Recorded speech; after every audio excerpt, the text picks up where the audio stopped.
नमस्कार, मैं शारदा शुक्ला। मेरे साथ बातें करेंगे एक ऐसी शख्सियत से जिनका पेशा नहीं, शौक है अभिनय, और इस शौक के लिए उन्होंने अपना पूरा जीवन समर्पित किया। मैं बात कर रही हूँ डॉक्टर अनिल रस्तोगी।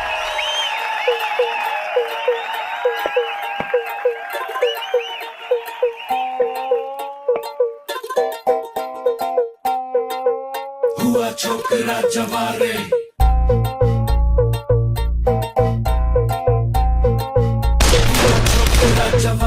1989 में जो पीढ़ी जवां हो चुकी थी वो उन्हें पहचानती है दूरदर्शन धारावाहिक उड़ान के एसएसपी बशीर अहमद से, और इस समय जो पीढ़ी जवान हो रही है वो उन्हें जानती है इशकजादे फिल्म के दद्दू से। डॉक्टर साहब, अभिनय और डॉक्टर अनिल रस्तोगी, ये डॉक्टर का मर्म क्या है? देखिए, बेसिकली मैं प्रोफेशन से मैं साइंटिस्ट हूँ और मैं साइंटिस्ट बनना चाहता था। बचपन से मेरी ख्वाहिश थी, तो मैंने लखनऊ यूनिवर्सिटी से बीएससी एमएससी किया। फिर यहाँ सेंट्रल ड्रग रिसर्च इंस्टीट्यूट है जी, वहाँ मैंने ज्वाइन किया। वहाँ से मैंने पीएचडी किया, तो पीएचडी की वजह से मेरे नाम के साथ डॉक्टर जुड़ गया जी। और मेरा प्रोफेशन साइंटिस्ट ही रहा। मैं बायोकेमिस्ट्री में मैंने एमएससी किया था। मैं फिर बायोकेमिस्ट्री विभाग का अध्यक्ष हुआ सीडीआरआई में जी। और निदेशक समकक्ष ग्रेड से रिटायर हुआ 2003 में।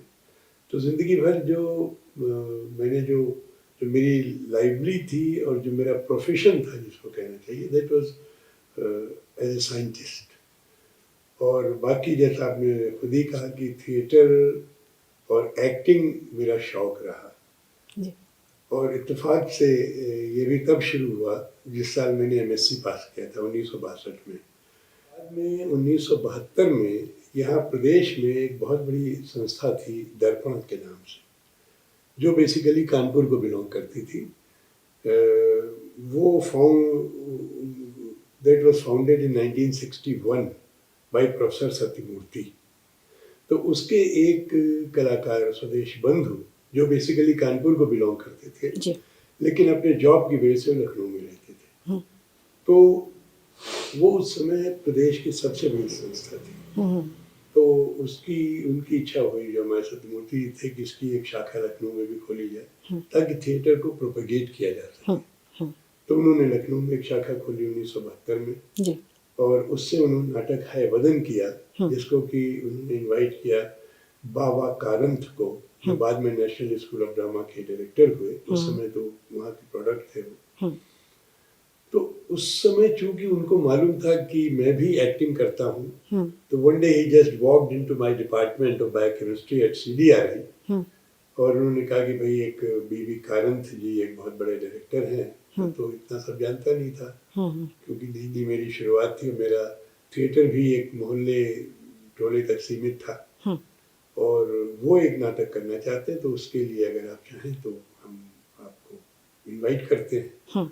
अब जो मैंने दर्पण संस्था नाम सुनी तो मैंने तो कहा भाई it's a big privilege for me, इससे बड़ा और सौभाग्य मेरा क्या होगा। दर्पण संस्था और बाबा कारंथ जो नेशनल स्कूल ऑफ ड्रामा के प्रोडक्ट हैं वो डायरेक्ट कर रहे हैं। और नाटक है वदन जो कि गिरीश कर्नाड का बहुत मशहूर नाटक था।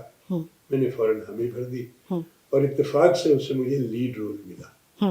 उसमें एक्चुअली 2 लीड रोल्स थे, एक कपिल और देवदत्त और एक हीरोइन थी पद्मिनी। तो मैंने उसमें कपिल का रोल किया जो बॉडीली स्ट्रांग था, देवदत्त जो था मेंटली स्ट्रांग था, और पद्मिनी जो है उसकी शादी तो देवदत्त से होती लेकिन वो बाद में सोचती मैं किसके साथ रहूं कपिल के साथ जो बॉडीली स्ट्रांग है जो mentally strong. I mean that's it. और शोभना जगदीश उस समय जो बाद में दिल्ली दूरदर्शन में न्यूज रीडर थी, उन्होंने उसमें रोल किया था पद्मिनी का। तो वो जो एक मेरा जो इंट्रोडक्शन दर्पण में हुआ तो उसने बहुत बड़ा इम्पीटस दिया मेरे थिएटर एक्टिविटी को। अच्छा। और हालांकि शुरू में 73 में मैं फिर जर्मनी चला गया अपने इंस्टीट्यूट की तरफ से फॉर हायर रिसर्च, और मैं 2.25 साल के बाद वहाँ से लौटा। उस समय तक दर्पण लखनऊ में और भी ज़्यादा एस्टेब्लिश हो चुका था। अच्छा। और फिर जो सिलसिला शुरू हुआ तो मेरे डेडिकेशन को देख करके मुझे पहले 74 में ही दर्पण का ट्रेजरर बना दिया गया और सन 78 में मुझे उसका सचिव बना दिया गया। आप लखनऊ में ही रहे शुरू से जी। तो उत्तर प्रदेश में लखनऊ में रह के कभी आपको ये महसूस हुआ कि अब बेहतर होता कि आप दिल्ली या बॉम्बे होते? नहीं, मैं तो कहूँगा कि I was rather privilege to be in Lucknow, क्योंकि जो उस समय काम लखनऊ में हो रहा था, मैं 75 से लेकर के 85 या 90 तक के थिएटर को, जो लखनऊ में जो थिएटर हो रहा था, मैं उसको प्रदेश का गोल्डन एरा मानता हूँ। और मुझे लगता है कि जो थिएटर हम लोग यहाँ कर रहे थे वो दिल्ली बम्बई के किसी भी मायने में वहाँ के थिएटर से कम नहीं था, बल्कि ज़्यादा ही अच्छा था। बल्कि कारंथ जी ने एक बात कही थी कि दर्पण में हो सकता है नसीरुद्दीन शाह या पंकज कपूर न हो, लेकिन एज ए ग्रुप इनमें जो एक्टिंग पोटेंशियल है बहुत ही बढ़िया एक्टिंग पोटेंशियल है। So that was a very big complement for all of us. और हमारे साथ आर्टिस्ट भी बहुत अच्छी थी, शोभना जगदीश थी, विजय वास्तव जी थे, प्रयाग वर्मा थे, विमल बनर्जी थे, विजय बनर्जी थे, नीरजा गुप्ता थी, बहुत सारे आर्टिस्ट। अच्छा अनिल जी, हम अगर आपके अभिनय यात्रा की बात करेंगे, उत्तर प्रदेश लखनऊ की थिएटर और फिल्मों की बात करेंगे और बीवी नातियों वाली की बात नहीं करेंगे तो बात कुछ अधूरी से रह जाएगी। उसके देखिए, बीवी नाती वाली का जिक्र आने तो बहुत जरूरी है, क्योंकि बीवी नाती वाली जहाँ तक मैं जानता हूँ हिंदुस्तान का पहला धारावाहिक था जी। आज जो धारावाहिक की जो चेन लगी हुई है, आप हर चैनल पे देखिए 8-10 धारावाहिक आ रहे। मैंने बहुत सारे धारावाहिक किए हैं, डेली सोप्स किए हैं, लेकिन जो पहला धारावाहिक जो शुरुआत हुई हिंदुस्तान में वो था बीवी नातियों वाली, जो कि उड़ान या हम लोग या बुनियाद इन सबसे पहले आया था। जी जी जी। तो इस मामले में लखनऊ दूरदर्शन 75 में खुला था और मैं उस समय भी बड़ा अच्छा लगा था, क्योंकि जब मैं जर्मनी से लौटा था तो मैं अपने साथ एक टीवी लेता आया था जो मैं वहाँ देखा करता था। अच्छा। कि भाई कभी न कभी तो लखनऊ में भी दूरदर्शन आएगा। और 74 में जब मैं लौट के आया तो इत्तेफाक से साल भर भी मुझे नहीं इंतजार करना पड़ा और दूरदर्शन की शुरुआत हुई। तो उस समय बड़ा मज़ा आता था कि भाई मोहल्ले टोले में सिर्फ हमारे यहाँ था तो लोग जमा हुआ करते थे, वो भी एक अपने आप में बड़ी खुशी थी। और मुझे 75 में ही मैंने दूरदर्शन में ऑडिशन दिया और मैं अप्रूव हो गया। उसके पहले 72-71 में मैंने आकाशवाणी में ऑडिशन दिया, मैं वहाँ भी अप्रूव हो गया और इस समय मैं दोनों जगह का ए ग्रेड आर्टिस्ट हूँ। तो मैं ये कह सकता हूँ कि मैंने जो एक्टिंग की जो चारों विधाएं हैं, चाहे वो थिएटर हो, चाहे आकाशवाणी हो, चाहे दूरदर्शन हो और चाहे फिल्म हो, मैंने सब में बराबर से काम किया और कोशिश की कि जो भी अच्छा से अच्छा कर सकता हूँ वो मैं करूँ। एक अभी धारावाहिकों की हम लोग बात कर रहे हैं जी।